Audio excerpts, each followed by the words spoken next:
अखिलेश यादव ने लिया प्रण, सड़क से लेकर सदन तक देंगे सरकार को चुनौती। अखिलेश ने क्यों कहा बीजेपी को लोकतंत्र का दुश्मन?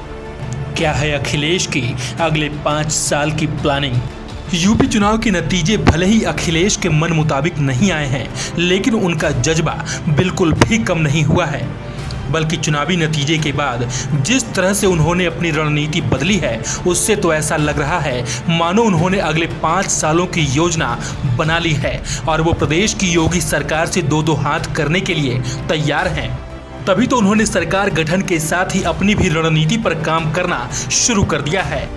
दरअसल अखिलेश यादव भले ही चुनाव हार गए हों, लेकिन जिस तरह से जनता ने उन्हें समर्थन दिया है, उसके बाद उनके हौसले और भी बुलंद हो गए हैं और सरकार के खिलाफ सड़क से लेकर सदन तक लड़ने के लिए उन्होंने अपनी कमर कस ली है। विधानमंडल दल का नेता चुने जाने के बाद उन्होंने बाकायदा ट्वीट कर अपने इरादे बता दिए। उन्होंने ट्वीट कर लिखा, संकल्प ले रहे हैं आज सपा के 111 जनता के मुद्दों पर संघर्ष करना ही लक्ष्य हमारा। अखिलेश यादव विधानमंडल दल का नेता बनते ही विरोधियों के खिलाफ हुंकार भरना शुरू कर दिया है। उन्होंने बीजेपी और आरएसएस दोनों को लपेटे में लेते हुए कहा कि बीजेपी और आरएसएस ने मिलकर चुनाव में गड़बड़ी की है, सत्ता का दुरुपयोग किया है। बीजेपी ने आरोप लगाते हुए कहा कि आरएसएस बीजेपी का राजनीतिक संगठन है। अखिलेश यादव ने बीजेपी पर कई और गंभीर आरोप भी लगाए, जिसमें बीजेपी पर सत्ता के दुरुपयोग का आरोप, सपा समर्थकों के नाम वोटर लिस्ट से काटने के आरोप, प्रशासन की निष्पक्षता पर उठाए सवाल, पोस्टल बैलेट के जरिए गड़बड़ी का आरोप।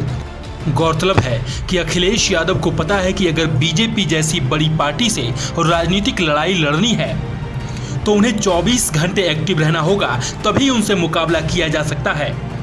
यही वजह है कि इस बार उन्होंने खुद विधानसभा में सरकार को घेरने का प्लान बनाया है।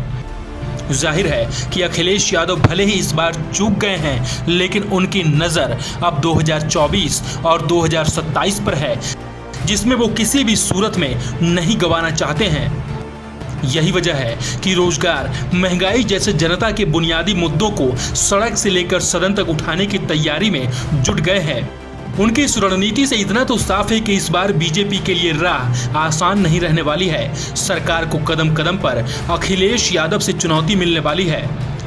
बहरहाल अब देखना होगा कि अखिलेश अपनी इस रणनीति से सरकार को कितना घेर पाते हैं, क्योंकि सरकार की एक भी गलती बीजेपी के लिए भारी पड़ सकती है।